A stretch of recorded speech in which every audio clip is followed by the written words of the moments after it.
What's up, everybody? Thanks for clicking this video. Thanks for tuning into my channel. My name is Simon Hill, Black American from Louisiana, coming to you live from Budapest, Hungary.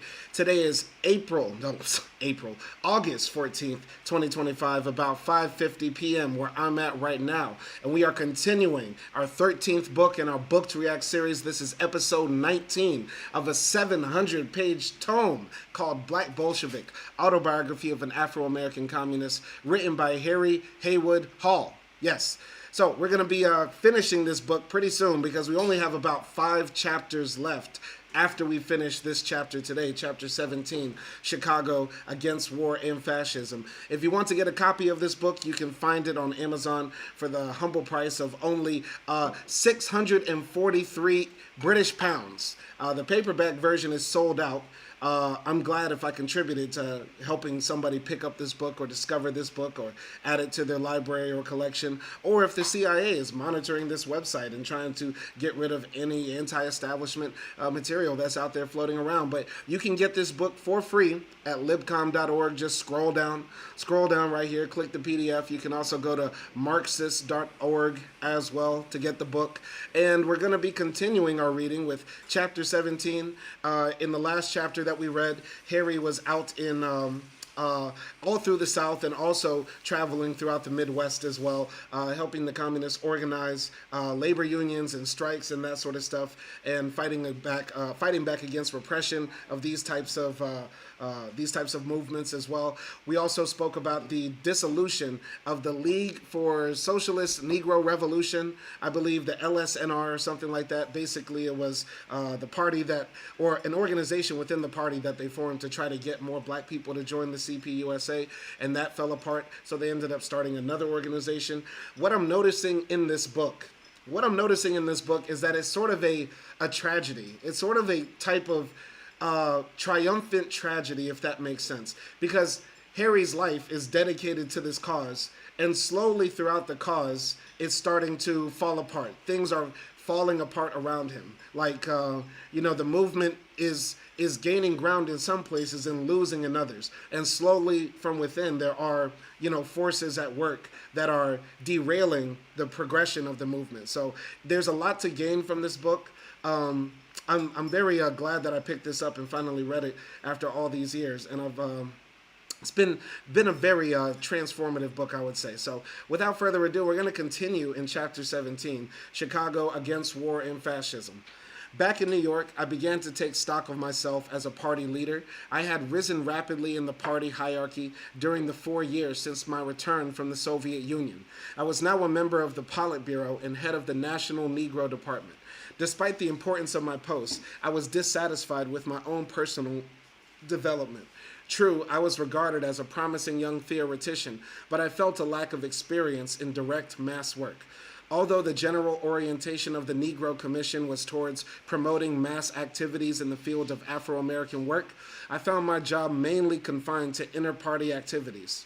My actual work included checking on the work of the districts, particularly the Negro commissions that existed on each district level, consulting with district leaders, training cadres, organizing education on the Afro-American question for national and district training schools, and preparing resolutions and articles on the question. I had little contact with the masses outside the party. Therefore, I had originally welcomed the decision to build the LSNR with myself as national secretary. I had expected it to be an opportunity to get into mass work. The failure of the LSNR, however, had eliminated that opportunity. I was increasingly tied down to the office on the 9th floor of the party's national headquarters on 12th Street in Lower Manhattan, and faced the specter of becoming an internal party functionary or bureaucrat. In this situation, my relations with James Ford became strained. Ford was the only other black Politburo member and now headed the party's Harlem organization, a major concentration point in the party's work among blacks. Ford and I had disagreements over such things as assignments of cadres, but I felt the main cause of friction was Ford's personal ambition. Ford was a man of considerable organizational ability, but Browder was able to play on his weaknesses and use him as a vehicle for winning the black cadre to his developing liquidationist line on the Afro-American question. Thus, Ford, supported by Browder, built a power base, almost a clique, in Harlem. I hope it wasn't one of those situations where it's like they're the only two brothers in the office and they're, not getting along or they're beefing because it's just them two.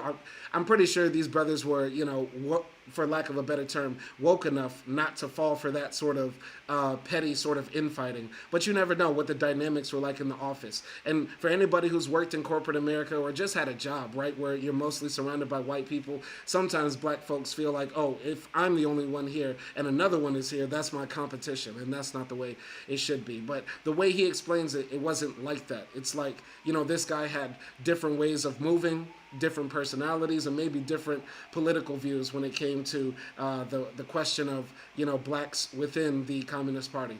Go in here. I felt it was impossible to work in this atmosphere. Thus, I requested to be transferred to Chicago, something I had thought about before these tensions had matured. My request was approved in late 1934, and I left New York for Chicago. After my departure, Ford, with Abner Berry's assistance, took over as responsible head of the Negro Department. As head of the Negro Department, I had kept in close touch with the Chicago comrades. The party in Chicago was beginning to grow. A large number of recruits were from the disintegrating Garvey movement, obviously attracted by the party's work among the unemployed, Scottsboro, and his program in favor of the right to self-determination. Chicago was the country's second largest black city and had the greatest concentration of black industrial workers. In the early 30s, the city was the scene of some of the fiercest battles of the unemployed.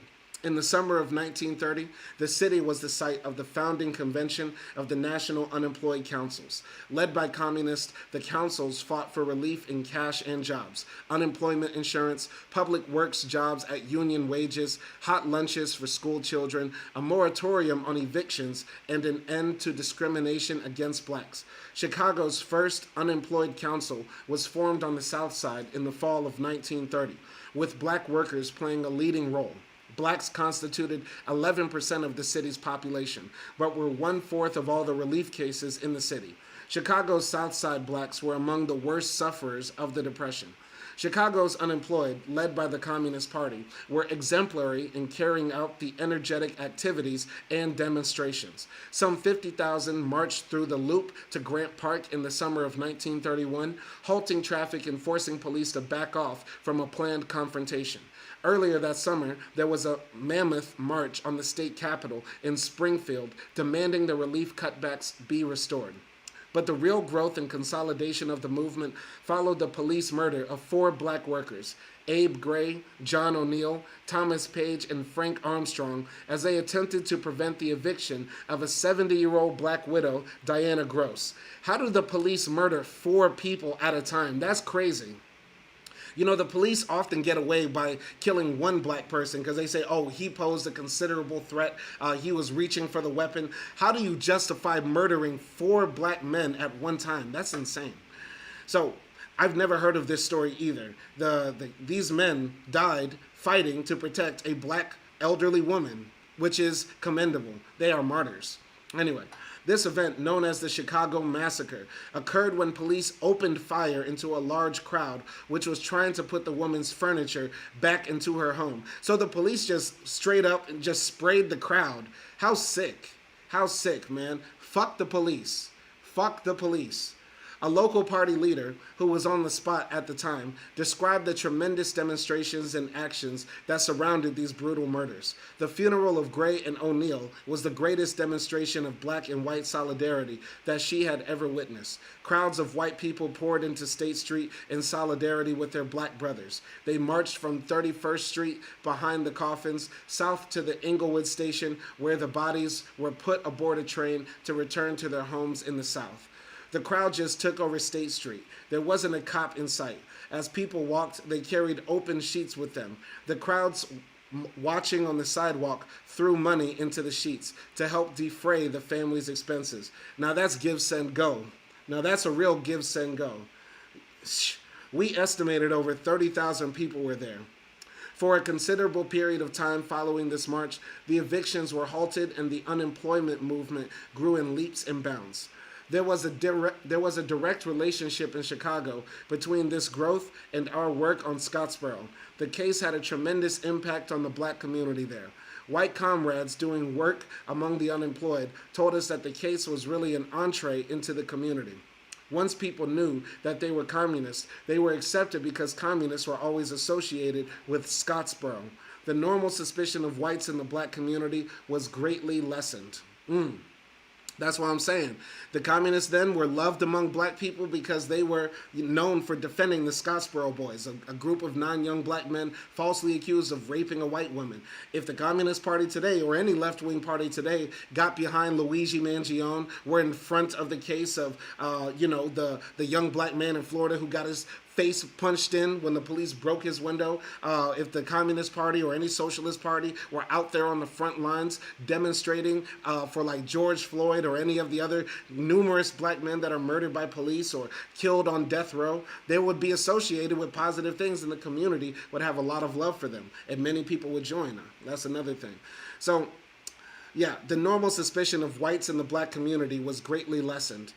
The city administration's answer to this growing movement was unbridled police terror, a tool of the corrupt city government and allied with gangsters. Chicago's police force undoubtedly held the record for terror and lawlessness against workers. They were unsurpassed for sadism and brutality, regularly raiding the halls and offices of the unemployed councils, revolutionary organizations, and the party, smashing furniture, beating workers in the halls, on the streets, and in the precinct stations. Hundreds were arrested.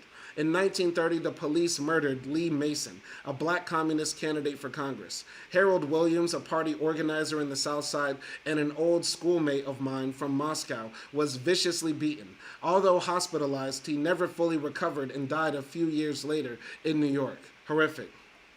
Horrific. That's crazy. It took courage and, on occasion, ingenuity to thwart the police terror aimed at forcibly stifling and demoralizing the workers' movement. One example of both was Herbert Newton, a black member of the Central Committee and party organizer in the South Side. On one occasion, he was speaking before a large crowd in Ellis Park. The police arrived, determined to stop Newton from speaking and to break up the meeting. But Newton, moving quickly, climbed up an old oak tree and kept right on talking. As the day... I'm sorry, that's just hilarious. That's crazy. He climbed up a tree and just kept on ranting. And another thing, we need to overthrow the capitalist system of production. Just started ranting from a tree branch. Anyway, that's crazy. But Newton, moving quickly, climbed up an old oak tree and kept right on talking. As the Daily Worker reported, some of the uniformed killers tried to climb up after him, but their graft-swollen bellies interfered.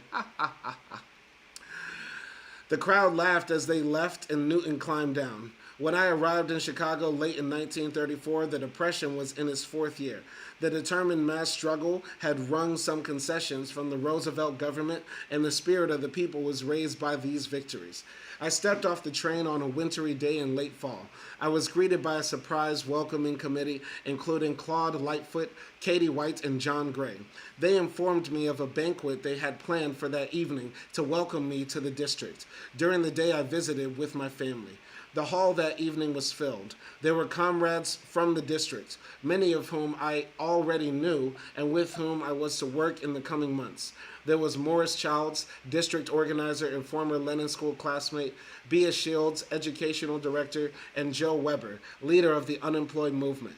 From the South Side came Claude Lightfoot, a YCL leader, David Poindexter from the LSNR, Brown Squire from the packing houses, Delia Page, active in the unemployed work, Oliver Law, head of the South Side ILD, and other stalwarts. I knew I was among old friends. The speakers were enthusiastic, pledging support for the work on the South Side. They called on all the comrades to intensify their efforts and give their full support. I was somewhat embarrassed by the overwhelming warmth and comradeship shown that evening and left in high spirits. Greetings from another source came the next morning. I was speaking at a demonstration in front of the Fortress of Misery relief station at 505 East 50th Street. A police patrol wagon drove up, several cops jumped out and rushed the speaker stand. They dragged me off and hustled me, along with Tom Trent, Hyde Park YCL organizer, and Edelman, a young white University of Chicago student. off to the 48th Street Precinct Station. They booked us on disorderly conduct or some such ridiculous charge. We then were taken to the 12th Street Detective Bureau for fingerprinting and mugging. Here was my first encounter with Lieutenant Murphy of Chicago's Red Squad. So the police had a whole department dedicated towards getting the Reds out, or the communists. Oh, you're the new N-word, Red, from New York, who they've been banqueting. Well, when we get through with you, you'll wish you were back east. By the way, how's old Williams doing? He was referring here to the severe beating that Harold Williams had received in 1931. They drove us back to the 48th Street Station and threw us in a cell. Shortly after, two plainclothesmen appeared. You Haywood, they asked. Captain Mooney wants to see you. They guided me towards the office, and on the way, one asked, "You ever met Captain Mooney? Well, you're going to meet him now, and I'd hate to be in your shoes." Mooney later led the Republic Steel Massacre of 1937. So these people were so violently anti-communist that later on, these police officers will be a part of murdering workers who I assume are going to be striking or protesting for their rights. Because what else can you infer from Mooney later led the Republic Steel Massacre of 1937? Disgusting. As they led me through the door, I saw Mooney, big, red-faced, and brutal looking, sitting behind the desk. "So you're Haywood. You goddamn N-word son of a bitch. We'll banquet you all right. Now take him away." A few hours later, I was taken back to see Mooney, and the same scene was repeated. In late afternoon, we were taken out and lined up in front of the guards as the shift changed. There were several black cops among them. "Now get a good look at these three," Mooney told them. "They're around here trying to stir up the poor colored people. Whenever you see them, I want you to run them in." After spending the day in jail, we were brought before the magistrate, fined, and released. That's crazy. That's crazy. So basically, they took them in front of the police. They took these, young black communists, Haywood, his homie, and another white guy, and they told all the police, "You see these guys here? Whenever you see them, arrest them, hassle them, bring them in, no matter what. Just trump up charges." And they're going to try to tell us the police are not a gang. They're going to try to tell us that the police are actually here to protect and serve. Fuck the police. Fuck the police. There are no such thing as good police. There are no such thing as good police. There are no such thing as good police officers. All right. Have you ever seen the movie Mattawan? I highly recommend it. I heard about Mattawan. I want to watch it and review it. That is so crazy you said that, because that's a movie that I've been wanting to tell my wife that her and I should review. And I've been thinking about doing the movie reviews in a different format, in a different way, one that's more engaging and quick to capture people's imaginations. But Mattawan has been on my must-watch list for some time, and thank you for bringing it up. Mattawan, I remember, is a film about striking coal miners, I believe in West Virginia, who were striking, and then they were like machine gunned down by the boss or something like that. So yeah, Mattawan is definitely on the must-watch list. But continuing here. All right. After spending the day in jail, we were brought before the magistrate, fined, and released. The greetings were over. It was now time to get down to work. Chicago District 8 included all of Illinois, parts of Wisconsin, Indiana, Iowa, and Missouri. I was installed as Southside Regional Organizer. My region included the Southside Black Belt wards, Hyde Park, and Inglewood. At the same time, I was elected chairman of the Cook County Committee of the party. When I first arrived, the mass struggles, particularly of the unemployed, had ebbed from the peak reached a year or so earlier. Strikes and unemployed marches throughout the country had wrenched limited concessions in the form of the first round of New Deal legislation, the National Industrial Recovery Act, Agricultural Adjustment Act, etc. The national economy had improved somewhat. Profits had risen significantly, production was 15% higher than the low point of 1932, and unemployment had dropped 3 million, although over 13 million remained jobless. These factors all helped to ease the situation of the masses somewhat, but this upturn didn't affect Southside blacks much. Last hired, 50% were unemployed, as compared with only 24% of whites. All right. Kareth J says yes. Shout out to Kareth J, always showing love. And remember, everybody, we're finishing all of chapter 17 today. So chapter 17 runs to page 467. Right now we're on page 447, so we got about 20 more pages to go. And we only have about 5 more chapters until we wrap up this book. So if you haven't caught up on the previous chapters, go watch those episodes or download this book yourself. All right. Continuing here. At the same time, these improvements signaled a new offensive. Sorry. Oh, pardon. Sorry about that. Let me get a little water break. Okay. At the same time, these improvements signaled a new offensive by monopoly capital. With the depth of the crisis behind them, they were now confident they could put an end to the reforms they had temporarily accepted and move the country in a fascist direction. The Supreme Court declared key New Deal programs unconstitutional. Roosevelt chose to move a little left of center to strengthen his position among the workers and presented the Congress with a second round of New Deal legislations. Works Progress Administration, WPA, the Wagner Act, National Labor Relations Act, which guaranteed labor's right to organize, the Social Security Act, which established small federal benefits for the aged and the unemployed. The lull in mass activity, the growing conflicts in the ruling class, and the rapidly changing international situation marked the beginning of a new period. All the struggles of the future would be marked by the growing threat of fascism, at home and abroad, and our tactics would change accordingly. We felt that what was needed was a clear program of action, embracing the black masses together with white toilers, aimed at building a broad united front movement. After much discussion in the region, a plan of action was adopted. It called for concentration on the 3 most pressing issues of the time: relief, high rents, and the high cost of living. We called for a special focus on the rights of blacks for whom, because of Jim Crow, suffering was particularly sharp. We organized around the slogans of drive down rents, abolish rent differences in Negro and white neighborhoods, increase cash relief, smash Jim Crow methods of relief distribution. Hands off Ethiopia. On July 25, 1935, the historic 7th Congress of the Communist International opened in Moscow and met in session until August 21st. The U.S. party sent a strong delegation, including an impressive group of black comrades. Among them were Ben Carruthers, Pittsburgh's Rock of Gibraltar, Claude Lightfoot. I was happy to see him go to further his political experience. The sharecropper leader and organizer, Al Murphy. From Chicago, we followed the proceedings of the Congress closely, how to prevent fascism and how to overthrow it where it already had come to power, were the questions facing the Congress. In his main report, Georgy Dimitrov, hero of the Reichstag fire trial, defined fascism as the open terrorist dictatorship of the most reactionary, most chauvinistic, and most imperialist elements of finance capital. The Congress called upon the parties to build broad people's fronts against war and fascism.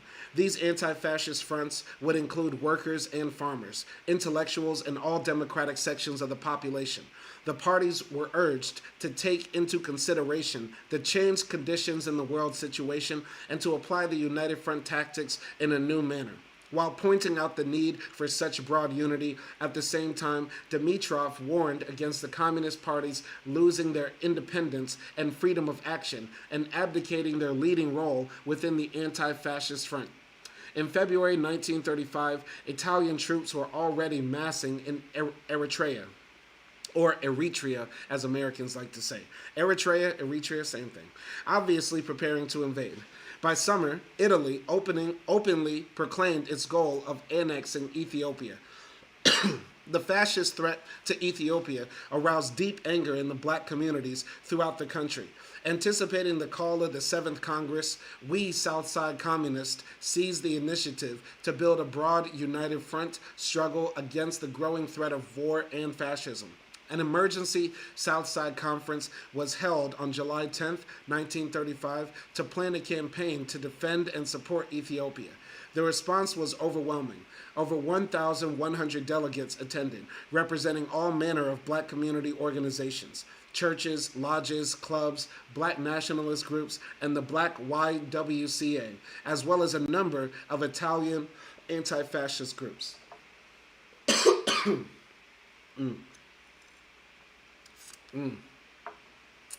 Revolutionary-led organizations such as the ILD, the Unemployed Councils, and the League Against War Fascism, as well as the Communist and Socialist parties, took part.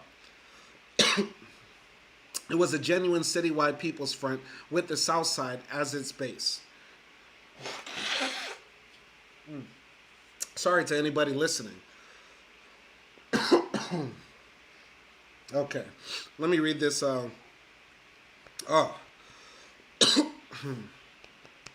Man, I'm having some, I don't know, allergy flare-up right here. Kareth J. said, there's a book, When Affirmative Action Was White, that is an excellent rebuke of the view that class or income-based relief policies are inherently beneficial to blacks. Oh. Oh. Sounds fascinating.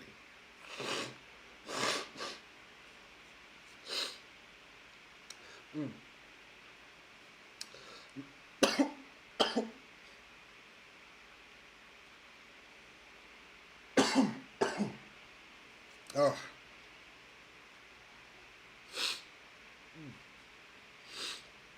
Let me just gather my bearings real quick.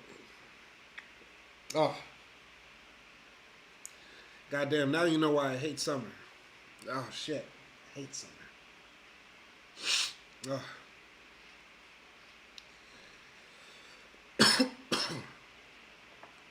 Okay.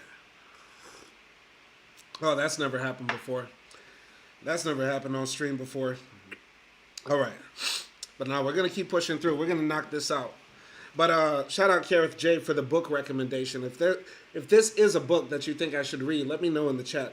We might read that live on stream. I have a lot of books that are on the agenda that I think will be interesting to the audience and also beneficial to myself and others. But that one definitely sounds like something I would like to read. And shout out to Kareth J for that book recommendation. He says, take a break. No, we can't take a break, brother. Can't take a break. We gotta keep on pushing because time is precious. Time is precious. Life is precious. You never know when you'll have it again. Never know when you'll have that time again. Never know when you'll have that time. Sorry about that for anybody listening, but let's continue here. All right. Revolutionary-led organizations such as the ILD, the Unemployed Councils, and the League Against War and Fascism, as well as the Communist and Socialist parties, took part. It was a genuine citywide people's front with the South Side as its base. From this enthusiastic conference, the Joint Committee for the Defense of Ethiopia was formed. Plans were immediately launched for a mass hands-off Ethiopia parade on August 31st, 1935, and a petition drive for 500,000 signatures, calling upon Congress to invoke the Kellogg Peace Pact and embargo arms shipments to Italy. A demonstration was also called in front of the Italian consulate on North Wells Street before the August 31st parade. For Black Americans, Ethiopia had always been a symbol of freedom and independence in history and folklore. Masses of Black people strongly supported Ethiopia. Their readiness to defend Ethiopia from fascist invasion was linked to the struggle against the enemy at home. The defense of Ethiopia inevitably became a fight against the growth of fascism right in Chicago, against every petty persecution, Jim Crow degradation, misery, and discrimination. The city administration made this strikingly clear by immediately refusing to grant a parade permit for the hands-off Ethiopia march. Mayor Kelly, who had just received an award from Mussolini himself, sought to justify this denial on the political grounds that the parade would be an affront to Italy, a friendly power. Ethiopia, while friendly, was not considered a power. But the underlying reason for their fear was what might happen if the Black masses took to the streets. The specter of the massive 1931-1932 unemployed upsurge, which had shaken Chicago's South Side, was still with them. The police and administration knew only too well that the deep-rooted emotion of the blacks in Chicago for defense of Ethiopia could very quickly develop into a new wave of mass actions among the jobless, starving families around the relief stations and against their domestic oppressors in the steel mills and stockyards. It was evident that the Kelly administration brought pressure upon the Joint Committee and caused a number of ministers to bolt the coalition. Among them was the Reverend J.O. Austin, minister of the Pilgrim Baptist Church, one of the largest black churches in the city and host to the July Conference. The reformist leaders were afraid of the Red Menace, afraid that they could no longer control the movement. All right. This temporary setback caused us to make a closer evaluation of our United Front activity. We had relied too much on building the United Front through negotiations at the top and had not emphasized mobilizing the party to work in the reformist-led mass organizations, churches, lodges, and unions. We had clearly underestimated the importance of work within these organizations. After a successful fight against these tendencies, we were able to rebuild the Joint Committee on a new basis, continuing our efforts to organize for the August 31st demonstration. I think most likely what's causing the coughing is this fan over here. So I'm going to politely ask Acti if you could turn off that fan over there. I think it's blowing some air all up in my lungs that doesn't need to be there. We got enough air right here. We're going to keep it hot. I might sweat on camera now because it's about 30 degrees here in Budapest, and we're going to turn off that fan so that we can get through this.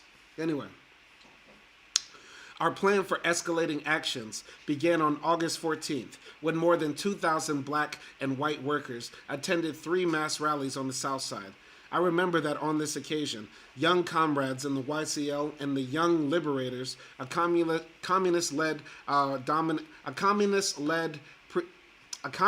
predominantly black youth organization, hanged an effigy of Mussolini to the cheers of hundreds in the crowd. All right, we'll always celebrate hanging fascists, that's for sure.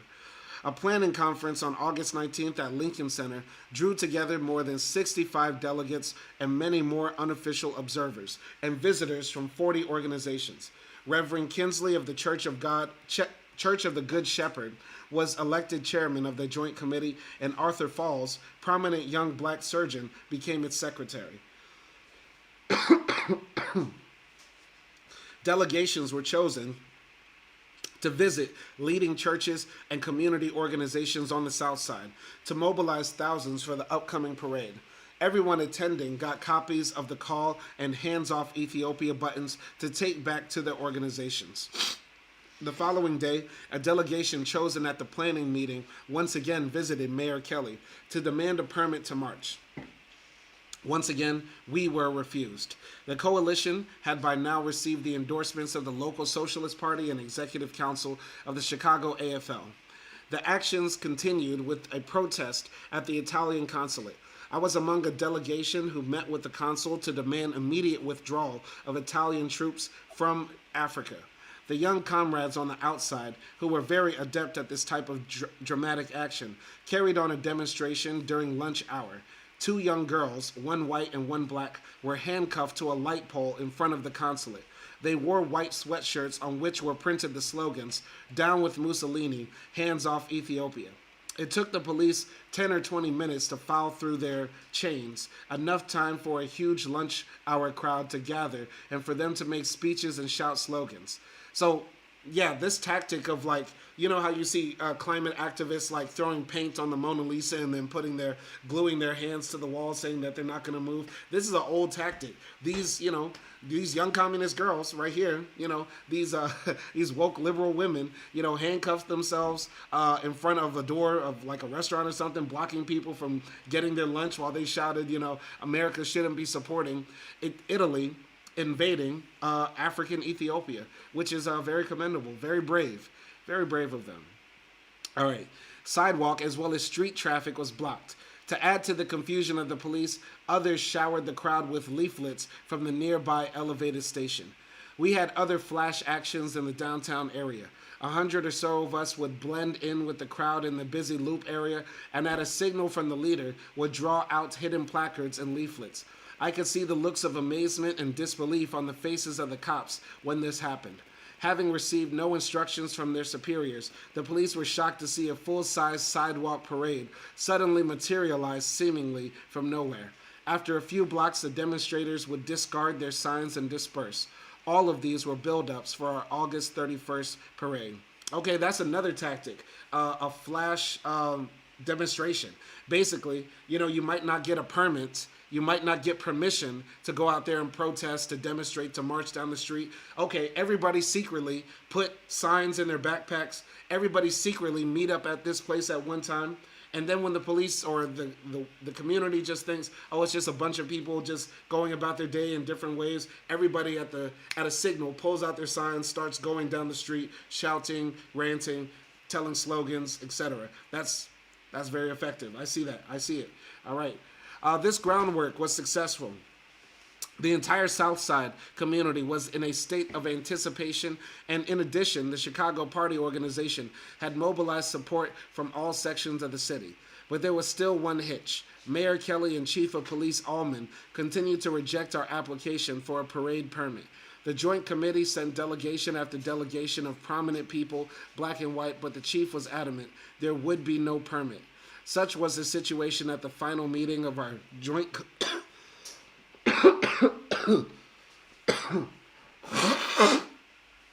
oh. Sometimes it just hits out of nowhere. No worries. C'est la guerre. C'est la guerre. Such was the situation at the final meeting of our joint committee on Friday, the eve of the demonstration, where we were to make the final preparations for the parade. Lincoln Center was packed with people. Spirits were not dampened. We were determined to go on with the parade. As the party Southside spokesman, I was told that I made one of the most spirited speeches.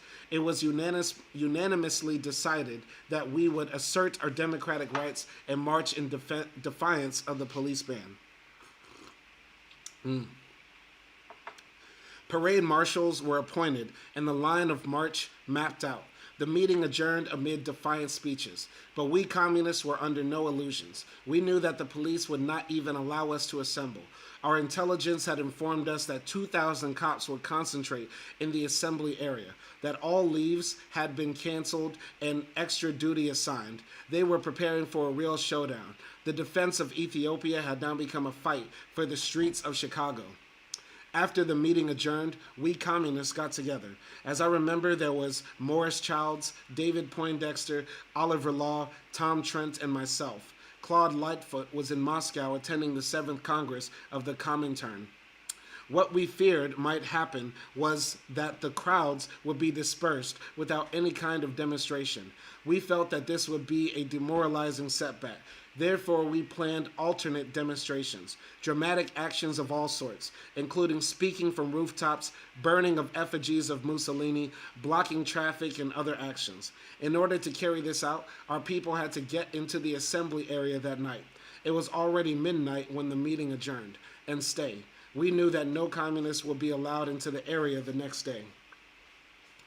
I chose to speak from the roof of a 5-story hotel on the southwest corner of 47th and South Parkway. I went straight from the meeting and rented a room on the 5th floor of the hotel, concealing a megaphone in my bag. Was a megaphone already invented then? I guess so. I didn't know that. I woke early, went to the roof, and surveyed the scene of the upcoming battle. It was a bright, warm day, and I could see that the police, hundreds of them, were already forming their lines. A string of patrol wagons were visible near the L station, waiting to be filled. I went back to my room, and a comrade brought me coffee and a newspaper and reported on what was going on. Around 1 o'clock, I went back up to the roof. The streets were filled with shoppers, men and women returning from work. Then the demonstrators began arriving, streams of them, striding expectantly down the steps from the L station, and the action began. The police assumed most whites getting off the L in this part of town, the heart of Black Chicago, must be there for the demonstration. They began indiscriminately herding them into patrol wagons and hustling them off to the station. That's funny.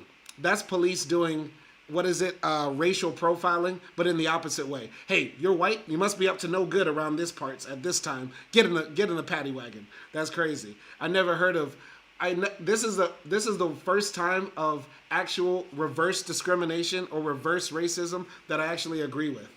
They were discriminated against me because I'm white. I just got off the L train in the black part of town to go see my black mistress. Why am I in the back with all these goddamn reds? Anyway, sorry, that was funny to me. That was funny to me. Anyway, the police assumed most whites getting off the L train in this part of town, the heart of black Chicago, must be there for the demonstration. They began indiscriminately herding them into patrol wagons and hustling them off to the station. They limited the arrests among blacks to a few well-known leaders. The whole police plan was orchestrated by Mike Mills of the Chicago Red Squad. Their strategy was to spare blacks the brunt of the attack because a direct attack in this part of town could set off a full-scale riot. In this way, they hoped to split the demonstrators and thus make it easier to disperse them. From my vantage point, I could see the scene unfolding. Pandemonium broke loose. The streets were crowded with demonstrators and shoppers alike. As arrests were made, people began shouting protests and slogans. I saw Oliver Law jump up and begin addressing the crowd with a roof very near the L station. All right. This caught the police off guard, and it took some time before they could get to him. But as soon as Law was pulled down and arrested, another speaker began on a roof across the street. This was repeated 5 or 6 times as the police moved frantically to silence the speakers. By this time, the crowd had grown considerably, and the streets and sidewalks were jammed. Every time we would outsmart the police, a great roar would go up from the crowd, and every time another arrest was made, they would jeer the cops. Milton Howard, the Daily Worker's man on the spot, described this scene. Carib J says, hilarious. Anytime the police are trying to fight back against the people, it's hilarious. And it's always ironic because these police are probably some of the most patriotic people, deluded people in America for believing America's a land of the free, home of the brave. And yet here they are stifling people's democratic right to peacefully assemble and protest. So anyway, there were 2,000 uniformed police with revolvers and clubs lined up through a quarter-mile radius from the corners where the demonstration was to have begun. But the 10,000 Negro and white enemies of war who gathered to raise their voices in solidarity with the independent Negro country facing the war menace of fascist troops were not easily intimidated. Driven and herded from one corner to another, dispersed by proddings from clubs and revolver butts, scattered groups held stubbornly the immediate neighborhood from the early afternoon far into the night, so that hundreds of police had to set a ring of isolation around the area several blocks on either side, blocking all traffic in their fear of a demonstration. Despite provocations, the assembled thousands permitted no breach of their peaceful discipline. The only violence was the slugging of helpless prisoners by the police and detectives in police cars and vans. For many blocks on either side of Prairie and 47th Street, police cars guided by members of the Red Squad cruised everywhere, stopping and searching cars, seizing every white person in sight, chasing suspicious Negroes and whites down the alleys, swinging clubs and blackjacks in an organized sweep of brutality under the leadership of the Red Squad, leader Lieutenant Mike Mills. At various corners, 47th Street and Calumet, 47th Street and South Park, 46th Street and other places, speakers arose to speak to crowds only to be dispersed and seized. All this time, the police were pushing the crowd in my direction. Now the crowd was below my building. Just as they arrested the speaker on a rooftop opposite me, I leaped up and began speaking. Because of the huge crowd and the increasing confusion and frustration of the police, I remember speaking for 10, maybe even 15 minutes. I exhorted the crowd that they had the right to march and parade, scoring Chicago's Mayor Kelly and Chief Allman for importing Mussolini's tactics into the South Side. Indeed, Kelly had merited the decoration bestowed upon him by his friend Mussolini. Wow, so the cop was openly a fascist. He was best buddies with Mussolini, getting gifts and everything. Anyway, that's crazy. This is real activism. This is real being in the streets. You get what I'm saying? Like, the Chicago police would not allow these people of the Communist Party and other aligned groups to march against fascism in a Pan-Africanist cause, low-key. Low-key, this is a high-key. Why am I saying low-key? High-key, defending Ethiopia is a Pan-Africanist cause. So I don't want anybody here coming and saying like, oh, the communists only care about white issues. The communists only care about stuff that affects the white man.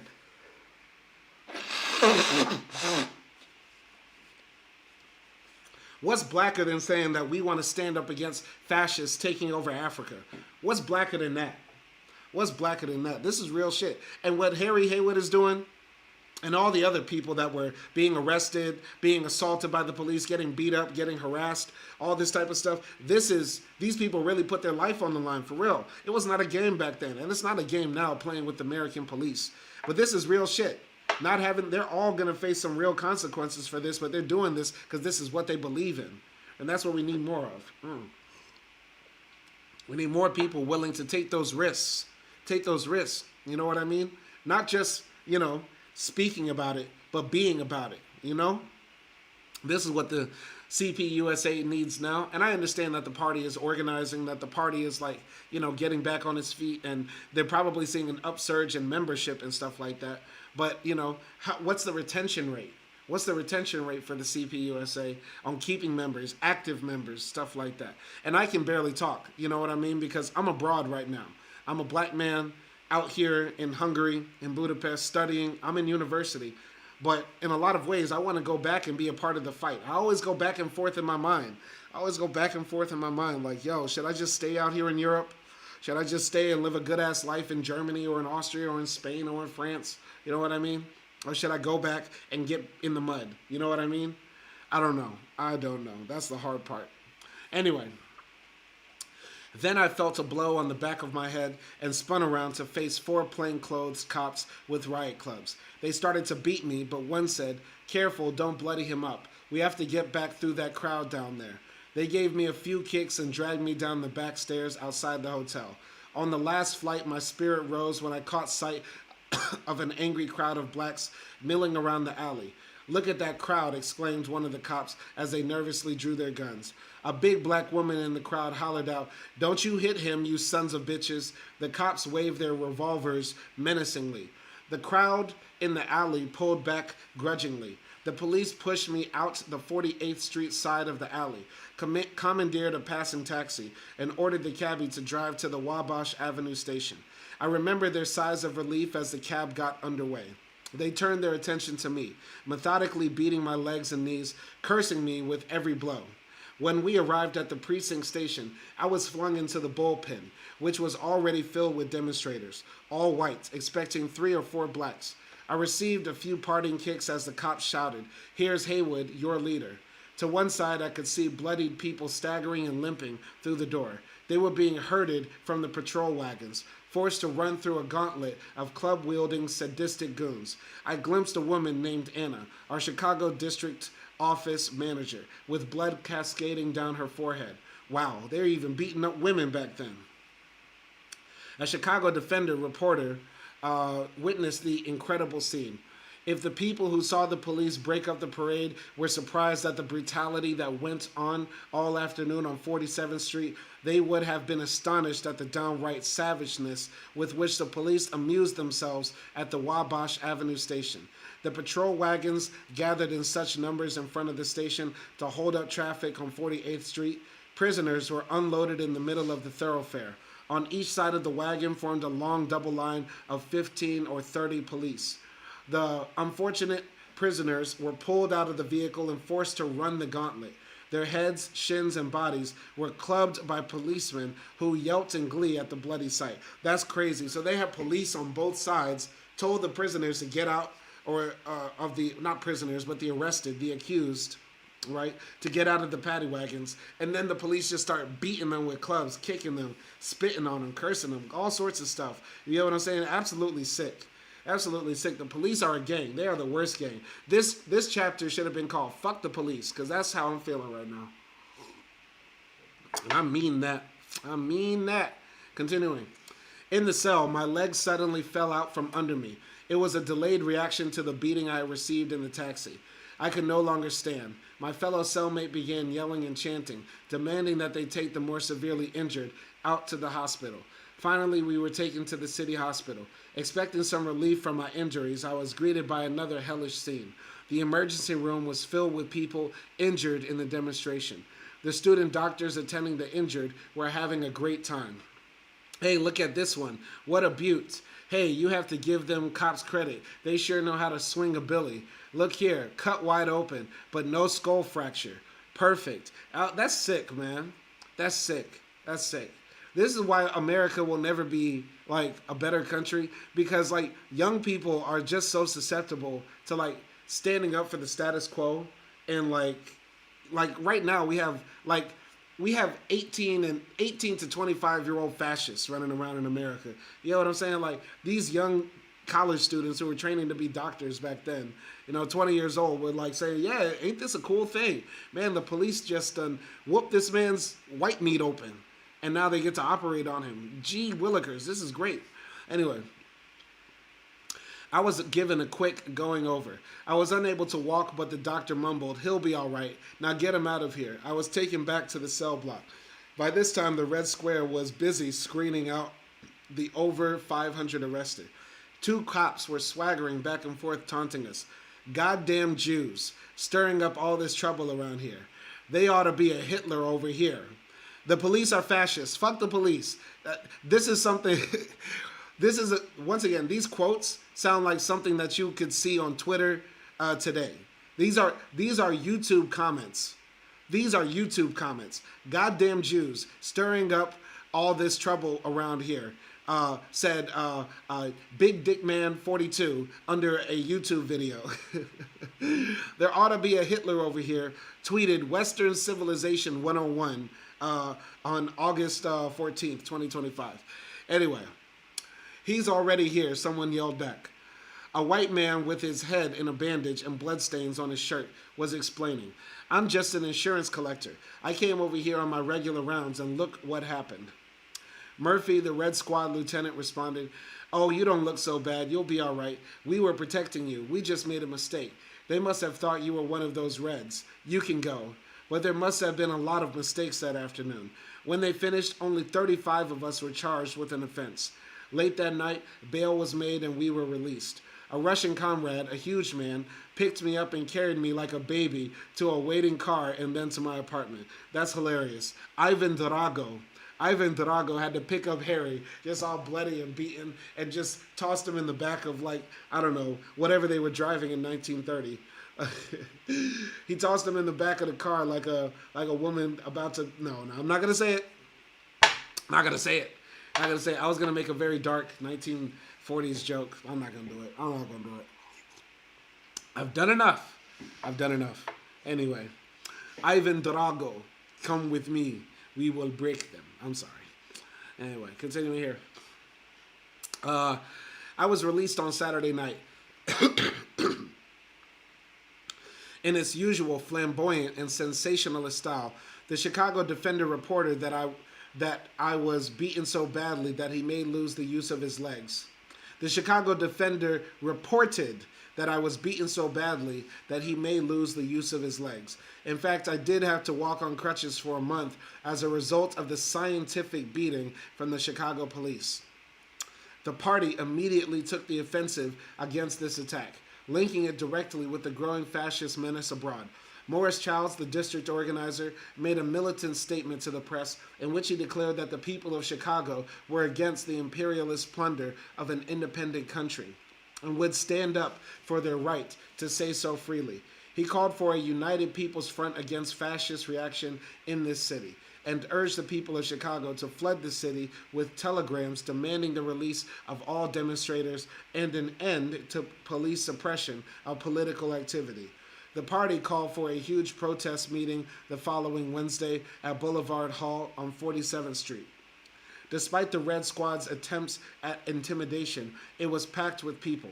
Speaking to the audience from a chair, as I was unable to stand, I told the audience that our demonstration had been a brilliant success in showing that the people of Chicago were ready to unite against war and fascism, both foreign and native, and in defense of their right to speak for peace. There was indignation throughout the whole community about the police attack on our peaceful demonstration.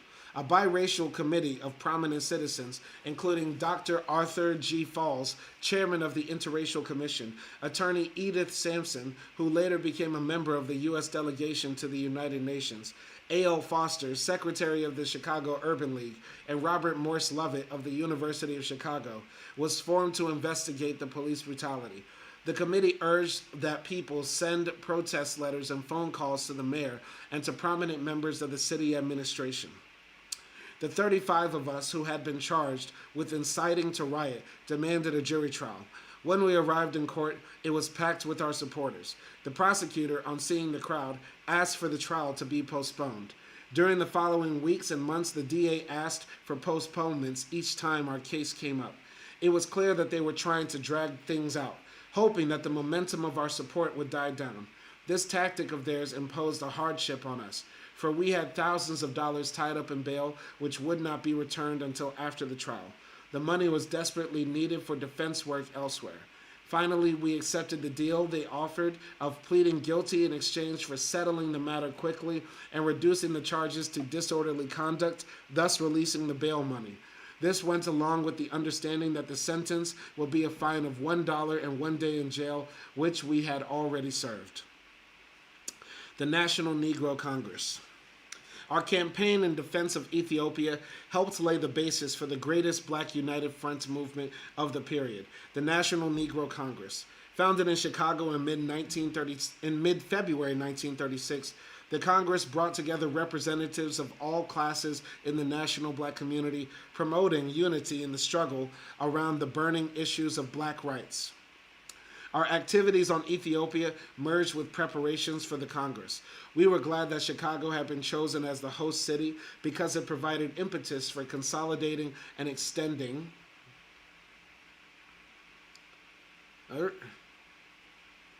All right, I think we skipped a page. Okay. A biracial committee. What happened here? Did we miss a page? Okay. Forced to run a gauntlet. Hold on. Where is this? Because this is 457. 456. Okay, so there's a page repeated. Okay. I picked the wrong version to read of this book. I swear, I should have got the one from Marxist.org. Yeah, because that page repeated. I don't know. Anyway, our activities in Ethiopia merged with preparations for the Congress. We were glad that Chicago had been chosen as the host city because it provided impetus for consolidating and extending our contacts and associations. The National Sponsoring Committee for the Congress, headed by John P. Davis, who was then secretary of the Joint Committee on National Recovery, set up headquarters in Chicago. We also established a local sponsoring committee with Charles Wesley Burton, a well-known leader in Chicago's Black community, as chairman. An office was opened on Chicago's South Side. We set up a speakers bureau and organized canvassing teams, which distributed throughout the city the Congress call and thousands of copies of the pamphlet, "Let Us Build the National Negro Congress."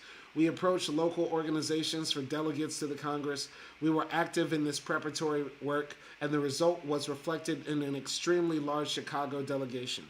The Congress opened on Friday, February 15th at the 8th Illinois Regiment Armory, my old World War I regiment. There was a large crowd milling around the entrance as Claude Lightfoot, Hank Johnson, and I arrived, flanked by several Black notables. I recognized our old Red Squad enemies, Mills and Murphy, standing off to the side and watching the scene. Not only hatred, but frustration and surprise showed on their faces. And why not? It had been their job to isolate and discredit us communists. Instead, we had become respected members, even leaders in the Black community. The overwhelming turnout and broad united front character of the Congress were testimony to their failure, but we were to learn that they were not yet finished with us. The Armory was jammed with over 5,000 delegates and visitors. Some 585 organizations from 28 states and the District of Columbia were represented. Sharecroppers and tenant farmers, unions, 246 trade unions, 80 church and civic organizations, youth groups, political parties, cultural and fraternal groups, and women's organizations. About 85% of those attending were black. See, this is a learning lesson for us today. You know what I mean? Like, many people think the communists are godless, the communists hate religion, the communists hate people that are believers. But here, they invited churches. They invited, all different types of people, religious, non-religious, trade unionists, farmers, all types of people were meeting here to talk about the issues that were relevant to the people, which were civil rights for black people, an end to lynching and police brutality, that sort of stuff, which should be implemented by all parties today. We need to galvanize the people and speak directly to their issues and not shun people because they think differently than us or have, religious values or non-religious values, you know what I mean? Communists don't hate God. Capitalists hate God because they are godless. We need to flip that. The capitalists are godless because the capitalists only worship money. At least the communists believe in the people. The communists believe in the people, at least. And you can make the argument that God is essentially the spirit of all of us, the spirit of all of humanity. You know what I mean? The striving of humanity to do the right thing and to see a vanquishing of evil. That's the spirit of God to some degree. Meanwhile, the capitalists, what is their God? Money. It comes over everything. Money. Money is the God to the person that owns a business. Money is the God to the person that is a captain of industry. Money is the God to the mogul. You get what I'm saying? But I digress. Continuing here. A. Philip Randolph, black trade unionist and president of the Brotherhood of Sleeping Car Porters, gave the keynote address. He linked up the various issues in the black community with the need for a united front organization. He pointed out the special significance of developing the anti-fascist movement and the need for special focus on organizing blacks in industrial unions. He called for continuing and strengthening the fight to break down the color line in the trade unions, which now have it. He also urged independent political action in the form of a farmer labor party. He also urged independent political action in the form of a farmer labor party. John P. Davis, secretary and a key organizer of the Congress, stated his purpose and outlined the agenda for the meeting. Greetings of solidarity from many revolutionary movements throughout the world were read. The one that excited me the most was that from Mao Zedong, then provisional chairman of the Chinese Soviet Republic. The message read in part, I greet the First National Congress of the Fighting Negro People, 12 million strong in America, against every form of national and racial oppression. I never knew Mao Zedong was an anti-racist bad boy. Okay, shout out to Mao Zedong. He went on to condemn the fascist invasion of Ethiopia and add that this struggle must spur you on to strengthen your ranks in a united fighting front, guided by the program of the militant Negro leaders, which today raises its voice for a determined struggle for freedom. Chairman Mao concluded by sending greetings from Chu Enlai and Chu Te. I don't know who those people are, but maybe they're high-ranking communists or Mao's wives. I heard Mao got a lot of pussy. But I digress. The next day was devoted to panel discussions and workshops. The large armory floor was covered with groups meeting to discuss particular issues and hammer out resolutions. The largest workshop was on the trade unions, reflecting the significant working class composition of the Congress. The crucial importance of Southern blacks was emphasized by Robert Wood, ILD organizer from Birmingham, and by Ozzie Hart, president of the Sharecroppers Union. Special sessions were held on fascism and war, civil liberties, and police terror. One of the highlights of the Congress was the appearance of Lige Tesfaye Sefiro, special envoy of Ethiopia's London legation, who addressed the gathering. The militant spirit and determination of the delegates was continually brought out on the floor. At every mention of the Scottsboro Boys and Angelo Herndon, there were prolonged cheers. Tim Holmes, communist delegate from New York, led 3 cheers for the defense of Ethiopia, which shook the vast auditorium. When a resolution condemning the Hearst press and urging its boycott was unanimously adopted, the delegates staged a spontaneous demonstration in which every visible copy of the local Hearst sheet, the Herald Examiner, was torn to shreds and tossed in the air. Okay, so from context clues, I can just assume the Hearst press was like a right-wing press at the time. Once again, this book, some of the references are like very old. It's like hearing your grandfather like reference cartoons from his day. It's like some of these references to writers and thinkers and newspaper presses at the time, they're beyond my pedigree. They're beyond, me being able to, have context for what they are. But from the text, I can guess. Anyway, silence greeted the telegram from Mayor Kelly, who conveniently found that he had scheduled an out-of-town meeting and would be unable to attend. When his replacement, Judge Burke, telegrammed that he was suddenly called to the bedside of his dying sister, the audience responded with prolonged, derisive laughter. On Sunday, the closing session established the Congress as a permanent organization and called for the formation of local councils throughout the country. The thrust of the program was basically as outlined in the keynote address by Randolph, centering on active support of industrial unionism and the need to combat the growing threat of war and fascism.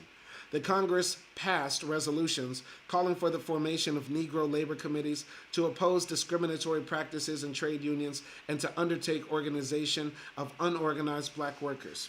The resolution read in part, "These committees can be a powerful factor in the cause of industrial unionism, and especially in mass production industry where there are many blacks." Other resolutions supported sharecroppers and tenant farmers unions and called for Social Security benefits and improved unemployment relief. On the front against war and fascism, the Congress called for increased support of Ethiopia, passed a strong resolution opposing lynching, and supporting the revised Costigan-Wagner anti-lynch bill, and calling for continued support of the Scottsboro Boys and Angelo Herndon. The speakers at the closing session included Norman Thomas of the Socialist Party, Roy Wilkins of the NAACP, Lester Granger, chairman of the Urban League, and Angelo Herndon, who received an enthusiastic ovation. Randolph was elected president of the new organization. Throughout the Congress, we communists played an active role, participating on the numerous panels. James Ford stressed a black people's stake in the struggle for independent political action in the form of a farmer labor party. Communists were on the local and national sponsoring committees. The 70-member National Council of the National Negro Congress, elected as the conference, included about 10 communists. Elected at the conference included 10 communists. The 70-member National Council of the National Negro Congress, elected at the conference, included at least 10 communists. Okay. So basically, they're putting together this united front of different types of black people and different types of movements and organizations and institutions. And yeah, the communists are collaborating and being on the same boards and committees that are going to try to direct action against, forces against civil rights. So basically showing like a true united front in the fight for rights and equality and justice. Continuing here. Our participation during the entire 3-day session was, however, somewhat hampered by continual harassment from the Chicago Red Square. They set up a loose dragnet around the armory and jailed a number of comrades on their way to or from Congress sessions. They held them without booking until the Congress closed on Sunday. These comrades were mostly second-line leaders.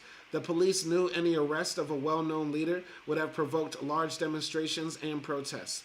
The Red Squad's disruptive activities were not confined to harassment outside or just the communists. They clearly sought to disrupt the work of the Congress itself. Congress leaders faced daily threats of being thrown out of the meeting hall. In this, the Red Squad had an amenable accomplice in Colonel Warfield, black commander of the 8th Illinois Regiment. He had obviously swallowed whole hog the Hearst propaganda accusation that the conference was organized and manipulated by the Reds and was part of the general plot to overthrow the government by force and violence. Colonel Warfield had even escorted friends of his around the armory, showing them hidden machine guns with standby crews to back up any ultimatum to clear the hall. The colonel, whom I remember as a lieutenant during my Army days, was a backdoor relative of Wallace Warfield. The old Virginia slave-holding family had recently gained some notoriety through their daughter's marriage to the Duke of Windsor. This connection had undoubtedly been helpful to the colonel's climb to eminence in black bourgeoisie circles. I didn't hear about this. So there was I'm confused. So there was a black, war colonel, and his daughter his daughter had married the Duke of Windsor. There was a black woman who married into the British royal family before uh, Margaret, what was her name? Meghan the Markle? I call her Meghan the Markle. Meghan the Markle. Wait. Black woman marries Duke of Windsor. This is crazy. Wow, okay. Okay. Wallace Simpson. Okay. A relative of Wallace Warfield. Okay, Wallace Warfield. Was she black? Because I have a woman here. Okay. All right. Interesting.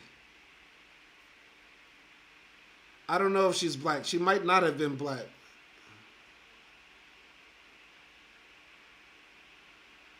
Wallace Simpson. I'm so confused. Married a black woman. Okay. All right. That's confusing. Colonel Warfield had even escorted friends of his around the armory, showing them a hidden machine gun with standby crews to back up an ultimatum to clear the hall. The colonel, whom I remember as a lieutenant during my army days, was a backdoor relative of Wallace Warfield. Let's look at Wallace Warfield. Because there was another Wallace that married, but I guess that Wallace Warfield. I guess Wallace Warfield was, okay. Interesting.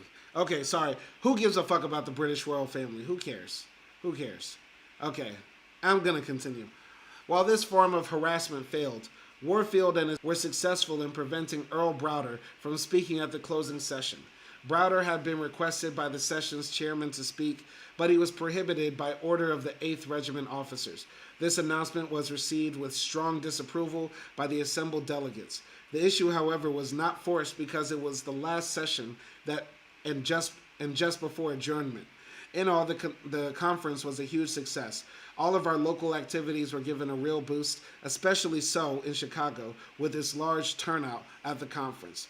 The party's prestige was also bolstered, and this was to be reflected in later campaigns like the Steel Drive and the electoral campaign of 1936. So a successful conference with different people of different stripes. Still confused about this Colonel Warfield guy. Okay, so the Red Squad's disruptive activities were not confined to harassment outside of just the communists. They clearly sought to disrupt the work of the Congress itself. Congress leaders faced daily threats of being thrown out of the meeting hall.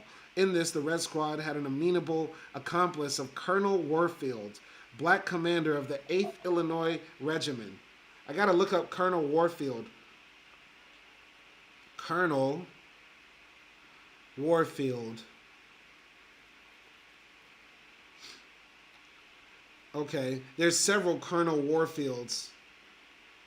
Okay, Colonel Ricardo F. Warfield, no. 8th Illinois. I got to look this up because this is an interesting story. 8th Illinois Regiment. Colonel Warfield. All right, Colonel William J. Warfield. Okay, I found him. So this is the Uncle Tom he's talking about. Colonel Warfield was a black colonel, leader of the Illinois Regiment, virulent anti-communist, and basically an Uncle Tom.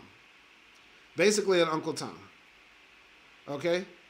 And he says here, Colonel Warfield was a backdoor relative of Wallace Warfield. So does that mean that, they were united in blood because the slave master raped, grandma back in the day? Like, is that what he's talking about? All right. And he was elected, He died in 1966, born in 1883. It's a very interesting story. I might look into this more. Okay. There's a more interesting story with Colonel Warfield. Okay? So I'm trying to understand. Oh, through their daughter's marriage to the Duke of Windsor. Okay, so he was related, but okay. I'm sorry. I went down a rabbit hole that I thought was interesting. I apologize for anybody listening. This has been the weirdest all over the place stream because I'm coughing and sneezing. Usually I don't read like this, as you know, but sorry, that was interesting. I thought, he was trying to imply that there was a black man who had a daughter that married into the British royal family and whatever. We found the guy. Anyway, all right. The Ninth Party Convention.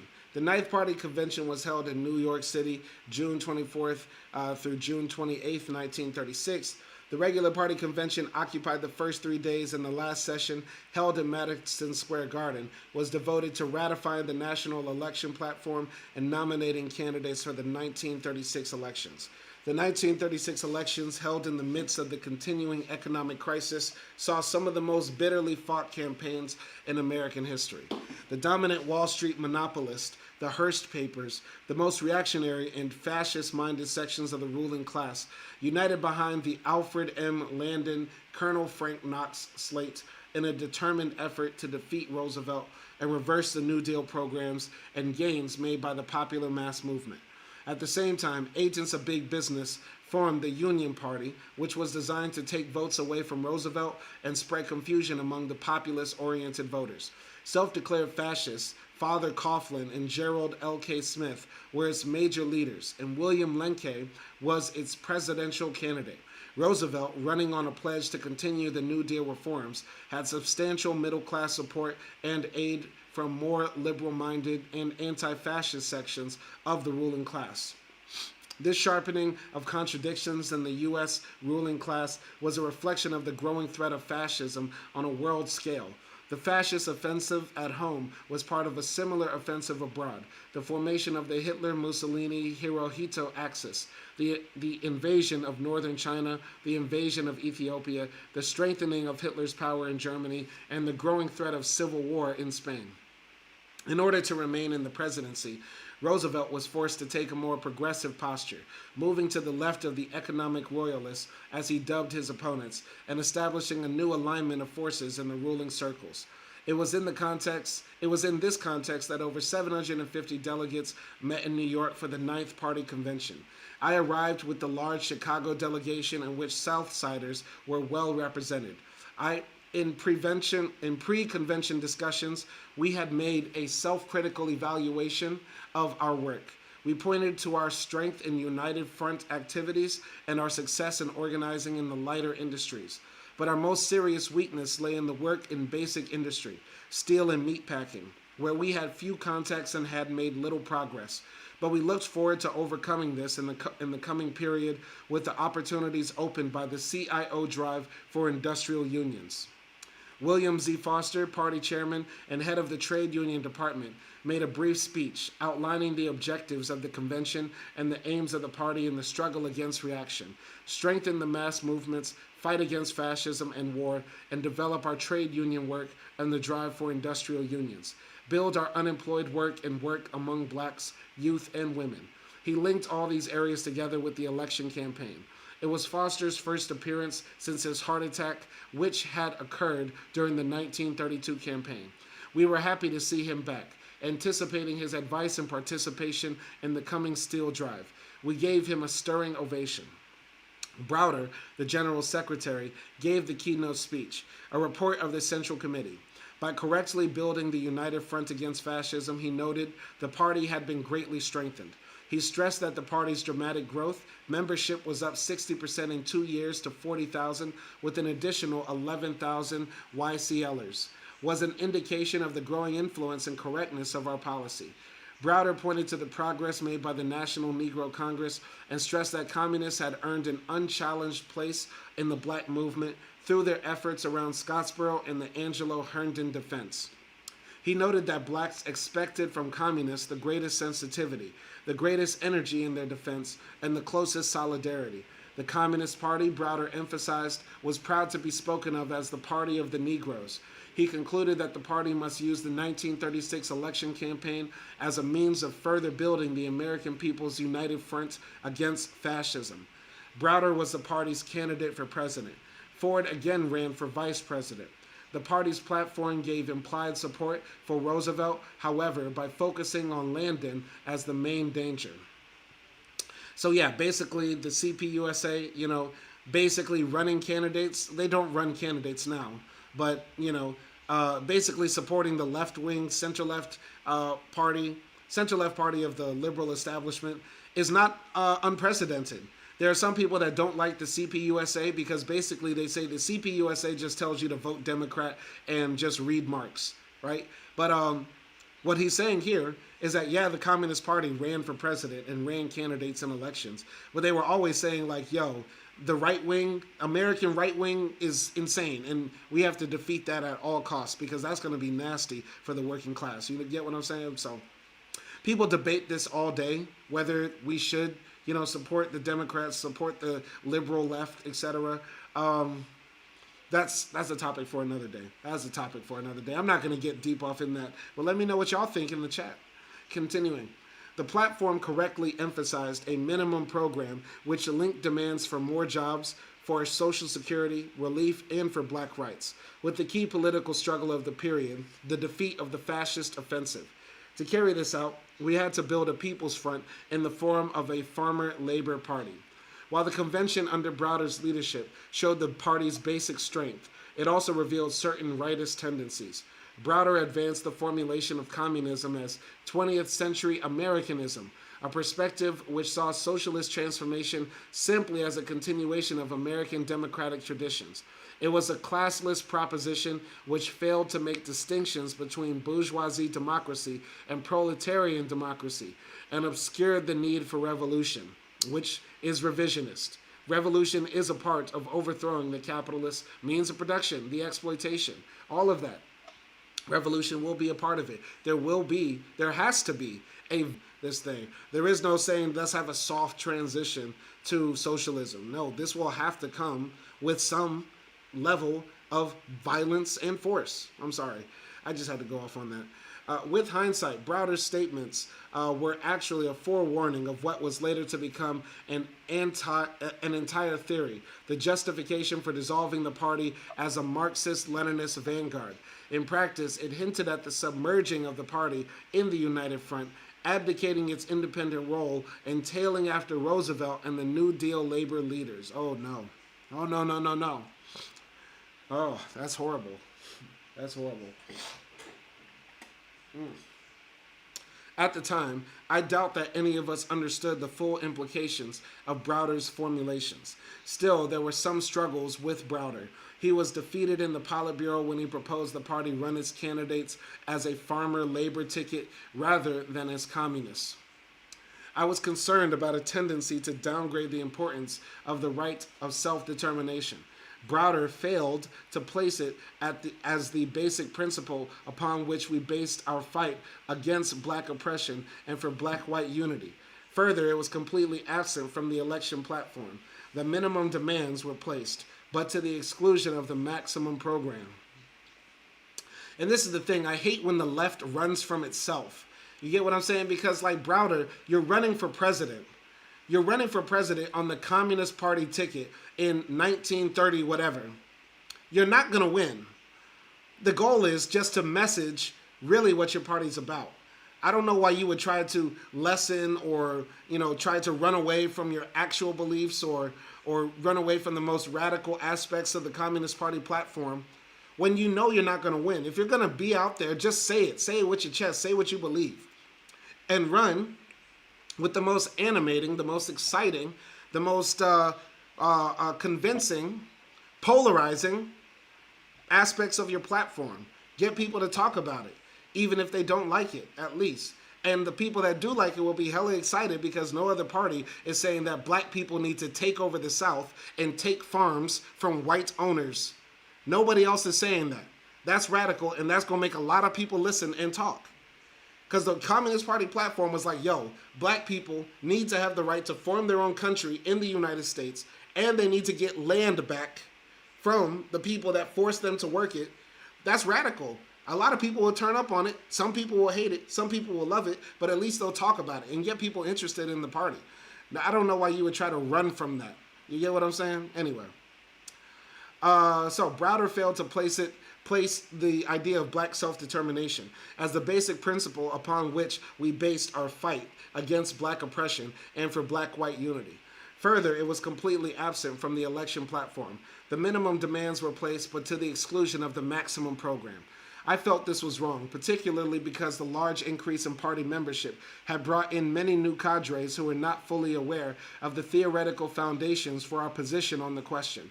I made a speech at the nominating convention, which was described in the Daily Worker as follows. Harry Haywood, Negro leader in Chicago, after emphasizing that the denial of land and the denial of freedom is at the root of inequality, pledged the Southside delegation to the carrying forward of the party banner in Chicago. It is because we carry our stand for equality to its logical conclusion that we can lead the Negro masses, he declared.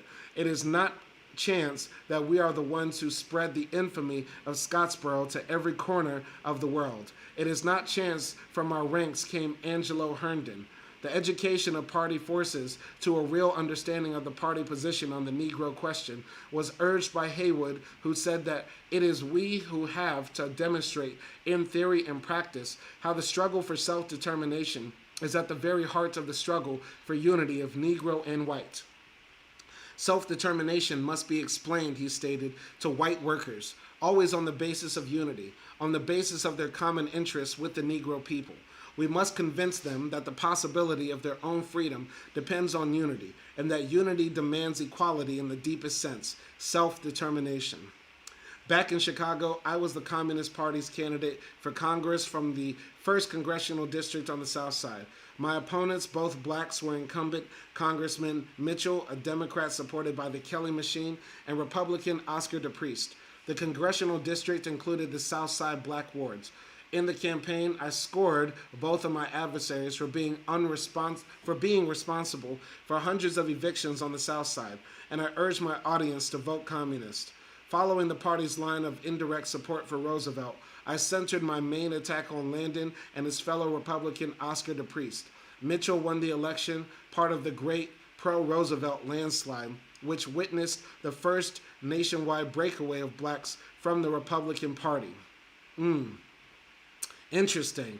So I thought, blacks breaking away from Republicans happened later in the 60s. Harry Haywood is saying right here, it was actually earlier that black people started to switch away. And it started with the election of Roosevelt. Interesting.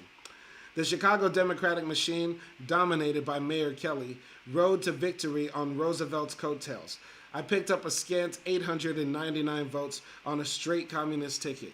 Though it was the highest vote ever received by the party in that district, it was still quite small relative to our strength for the South Side. Doubtless, this was a result of the party's policy in the 1936 elections, which, as Foster uncritically remarked, amounted to objective but not official support for Roosevelt. So basically, the point he's trying to say here is we could have had a better shot of winning. Harry Haywood could have become a congressman, a communist congressman, if the Communist Party did not tacitly say, the right wing, America's right wing is the worst thing ever. Instead of saying that, and just running, with real radical messaging, they could have had a shot of winning. You get what I'm saying? But this seems to be a left thing. The issue with the left is that they're just scared of themselves. They're scared that people are going to call them crazy, or that people will be, actually violent with them because, we're always living under threat as leftists, of our lives. You know what I mean? Especially if you're a communist. But still, you shouldn't be so afraid to just run your party platform and criticize both parties. Both are part of the bourgeoisie, liberal, democratic order that is at the root of exploitation. But c'est la vie. We're going to start Chapter 18, the Spanish Civil War, A Call to Arms, tomorrow. We're going to be reading tomorrow. And I hope you enjoyed this live stream. That was a very cool chapter. I apologize to anybody if you're listening this far. I apologize for all the sneezing and coughing and stuff like that. It's the allergies. It's so many things that made it, hard for me to read. But I do it for all of y'all. I put in the work and the effort to record this book, piece by piece, bit by bit, because so many people seem to be enjoying it, and you never know who's listening. So shout out to all of you. I'm going to be going live tomorrow to continue reading Black Bolshevik. We'll pick up chapter 18. Only 5 more chapters to go, so 5 more episodes of this, and then it's a wrap. And this will be a big book for summer reading. So I hope you read something this summer too. And if you haven't read anything this summer, pick up a book. Pick up a book, no matter what it is, and just get on with it. You know what I mean? Learn something. Learn something. Anyway, y'all be easy out there, and peace.